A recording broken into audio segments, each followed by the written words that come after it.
Hi everyone, thank you so much for having me. It's a real honor to be here today.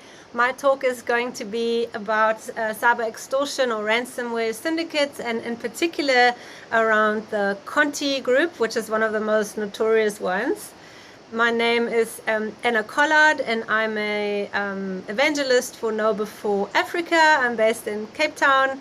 So what I am going to talk about is really something that is quite fascinating, particularly if you consider the impact that these extortion criminals have in the world. If we look at Costa Rica, the current president, who only came into office in April this year, and literally a few days into his new job, he had to declare a state of emergency because the Conti, syndicate attacked a lot of the governmental critical infrastructure systems. And even now, which is now it's 2 months later, they're still fighting the battle against that group. It's so bad that they couldn't pay government employees salaries, and it's affecting a lot of their systems. And I guess the message really here is that ransomware is not something that only affects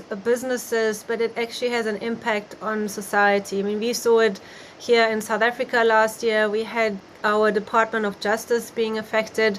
That meant they couldn't pay out sort of children's grants. We had Transnet, which is our local port authority. Their systems were attacked, which meant that it really delayed the ability of our ports to sort of receive containers, and they had to actually push container ships away. So it has a real impact, not just on an organization, but on whole societies and economies and actual countries. So it's something to be taken serious. As I said, so my talk today will be to give you a little bit of, or share some of the insights we could gain about the group from the hacks that happened earlier this year.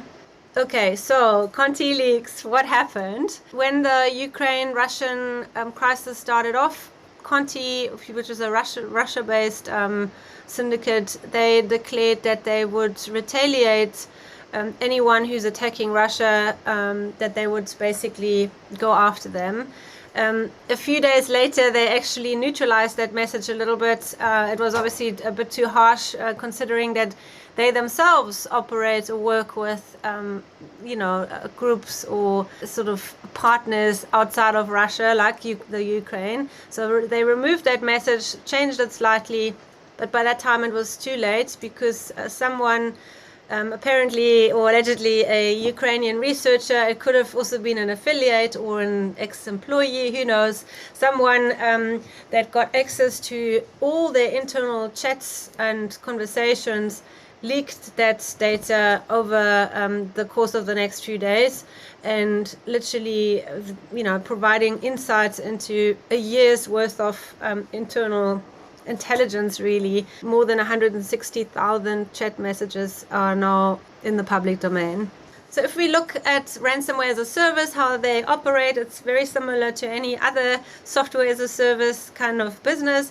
You have a core team that is responsible for maintaining the infrastructure, developing the software, maintaining the websites, etc. And then they work with a host of affiliates or partners that use their software, that use their mechanisms to exploit and ultimately negotiate the ransom money. There's also other parties like the access brokers that are whose responsibility it is to gain access initially to various networks, and they then provide those access details to the ransomware operators.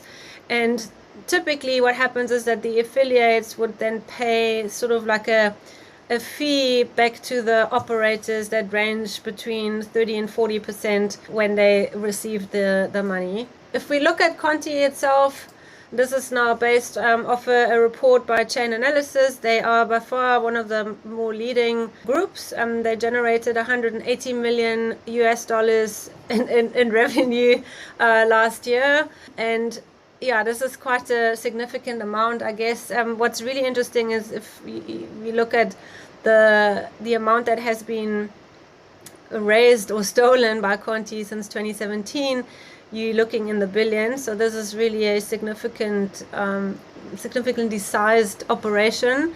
They have an average between 60 and 100 employees. And what's interesting is that most of those employees aren't actually paid very high salaries. I mean, $1,000 per month for a software engineer compared to, even African salaries is not that much. That also explains, by the way, and I'll share some of those chats later on, why there's quite a bit of unhappiness amongst the employees. Some of the other highlights is that TrickBot as well as Emoted, which are sort of crime as a service platforms, have been taken over by Conti, or meaning they've taken over some of the most senior coders or developers of these groups, and then renamed them or sort of repurposed the software for new versions of that kind of crimeware. They are maintaining and expanding their infrastructure 24/7.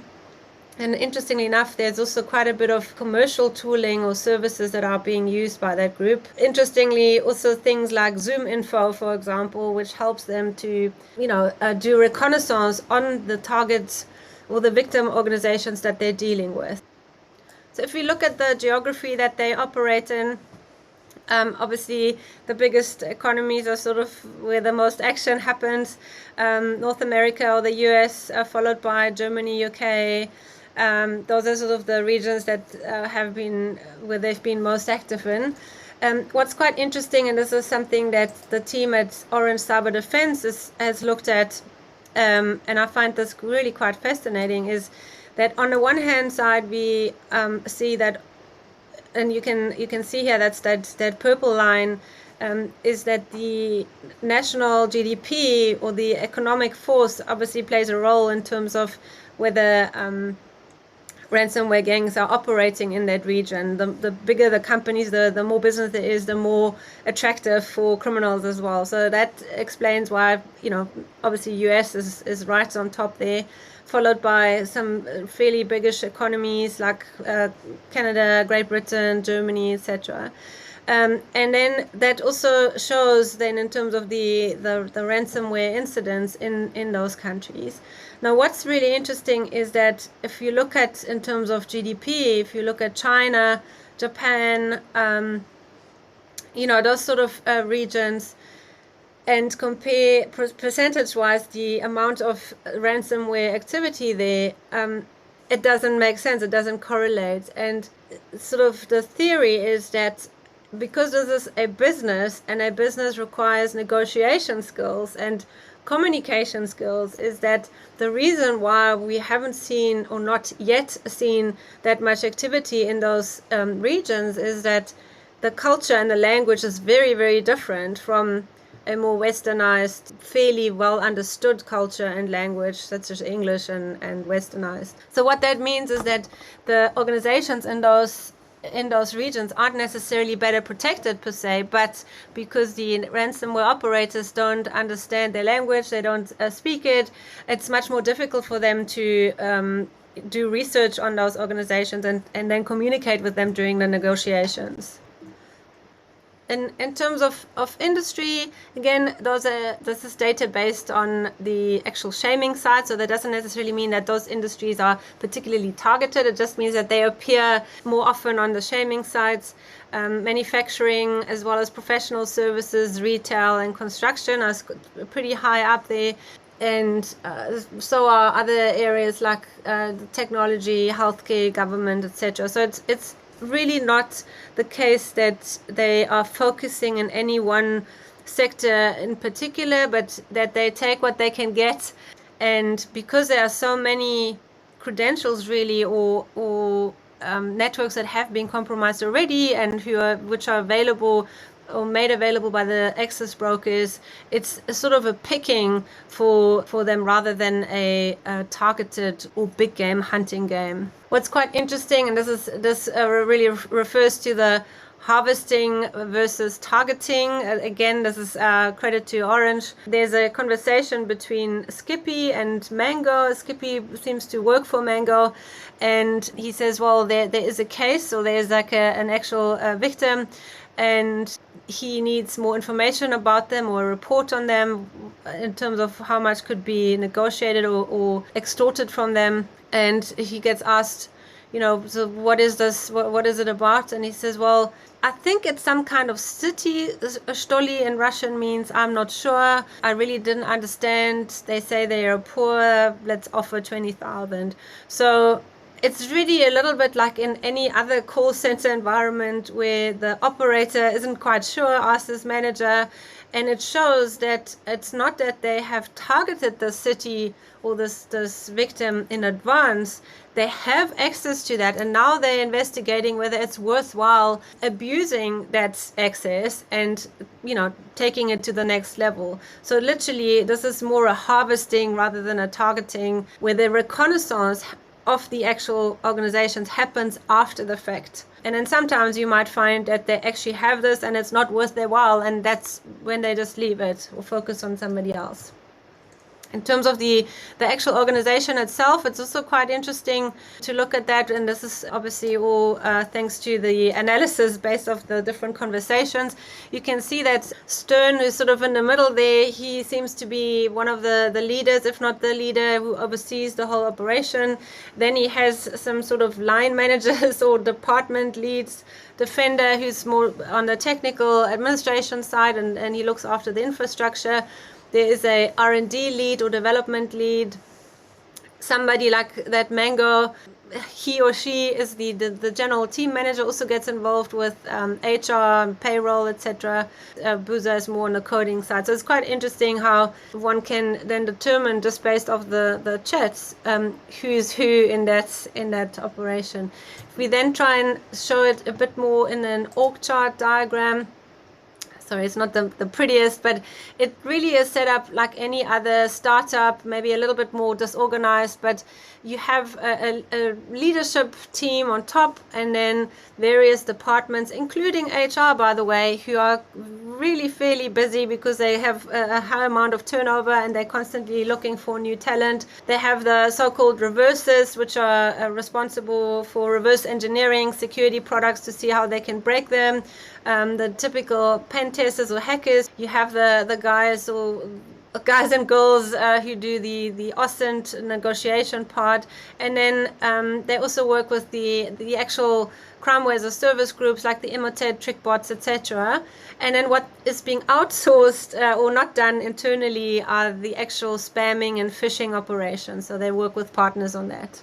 It's also not all virtual. Here's like a little example screenshot of a conversation of someone who is obviously is at some sort of office operation and tries to get into the door. The other thing that's been quite interesting is that they actually socialize with each other. There's someone called Braun who met somebody's mom. So so there are relationships, human relationships that are being forged amongst these groups. Communication also is, even though they have this hierarchy and these leadership groups, it's not very hierarchical, and it's run more like a startup probably than a more corporate environment.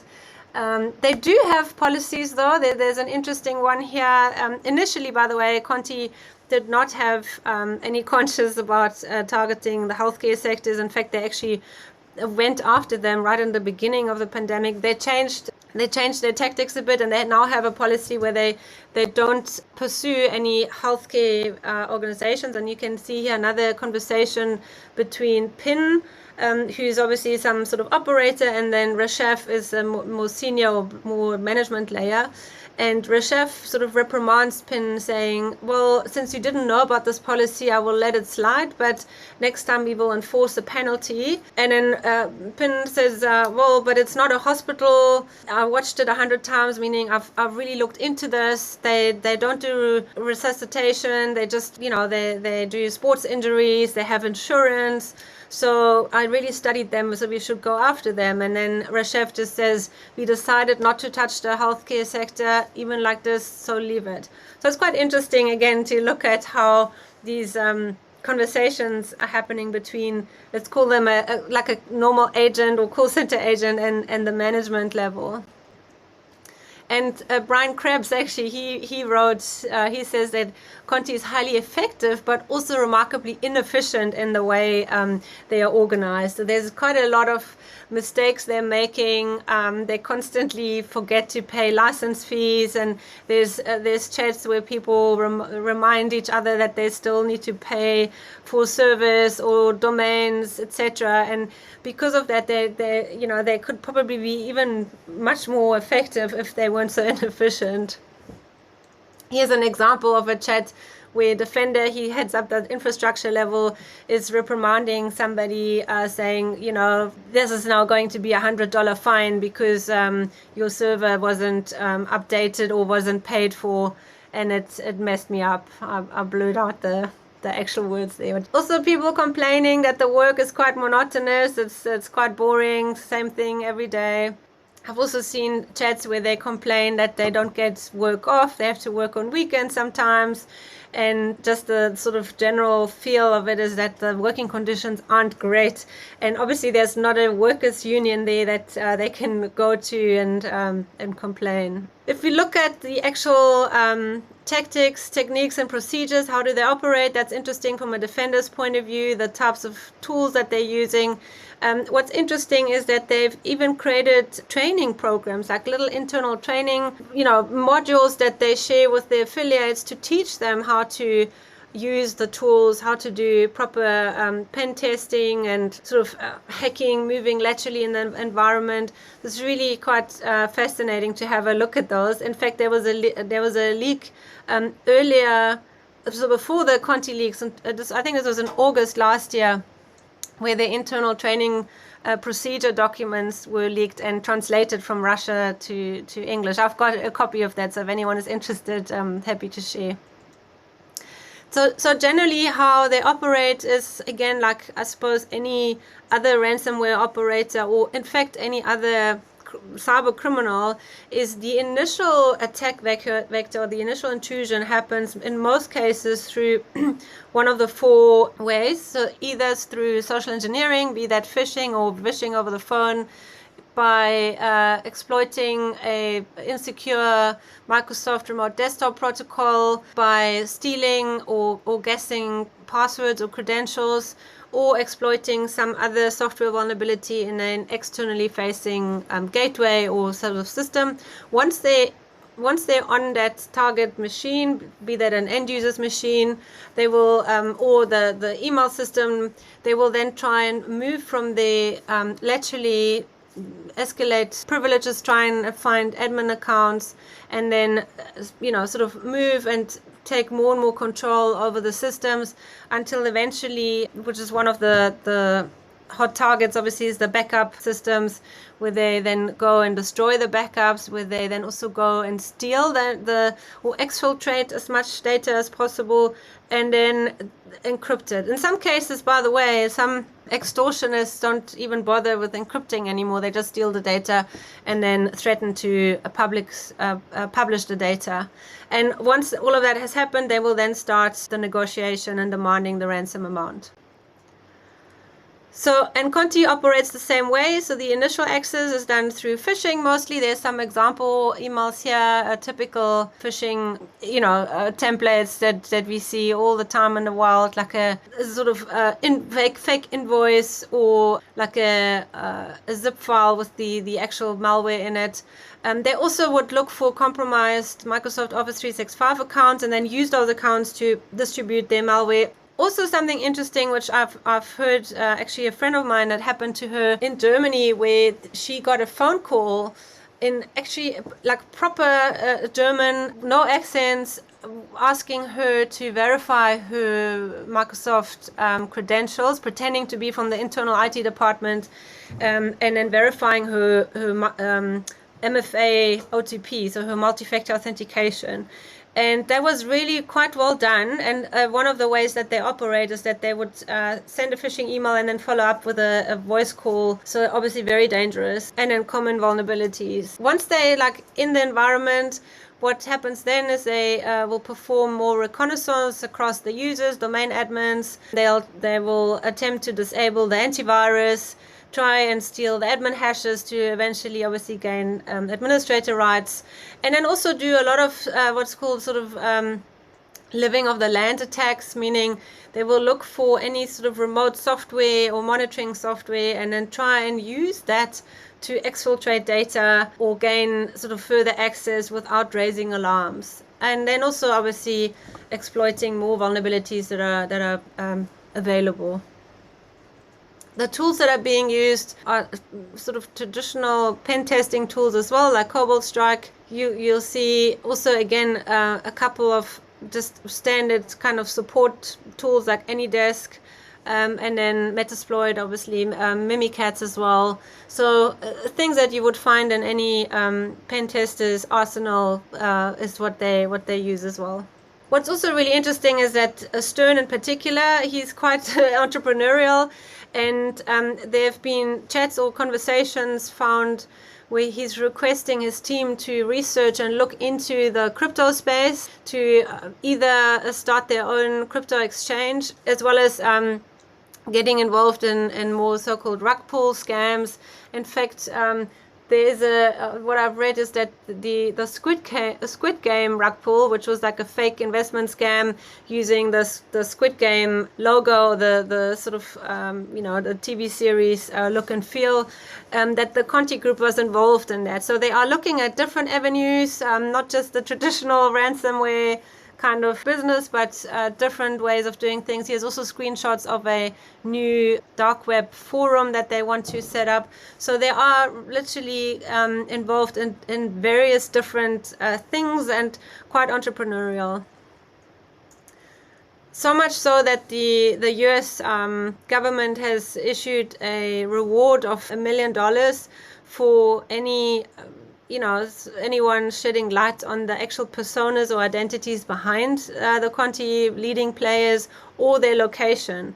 So this is really a group that is being taken seriously by the Americans, and I find it quite interesting to see that if that kind of money is being offered, and the fact that this organization is that there are friendship amongst them and relationships, and how far this could incentivize some of them to rat them out. The other thing I read is that a lot of them, particularly if you think about, when they recruit initially, they don't go out there and they say we are a criminal syndicate. They recruit based off like some sort of other description, and then sometimes people would start working, and only once they've been there for a couple of weeks they realize they're actually working for a syndicate, and at that point they then get offered more money. But also some of them are really scared. I mean, it's like working for the mafia, and they're scared about ratting them out or leaving them. So they have, people who have families, they're obviously worried about the implications if something were to happen to them or their families. I think what's important, whether Conti, rebrands, this is really the modus operandi of these groups, is that they get, even if they get taken down, then they pop up somewhere else under a different name or brand. And a lot of the players are often the same, even though they've been involved in different names or different groups. And those guys are quite ambitious. In fact, if we think about the term syndicate, there's only really one or two of these groups that are of that size and aim to be a monopoly, and that's really when the term syndicate applies. And the Conti players are definitely within that kind of ambitious circle. If we think about, well, this is all good and well, but how can we protect ourselves? What is quite interesting is that, again, to consider, and this is Orange Cyber Defense who coined that term really, is that we're dealing with a crime of extortion here. So it's really cyber extortion or CyEx rather than ransomware. And the how will evolve. So we've seen how entrepreneurial they are. There will be different attacks. So it's not a ransom as a service group that we're dealing with. It's a crime group that we're dealing with, and they may change their tactics over time.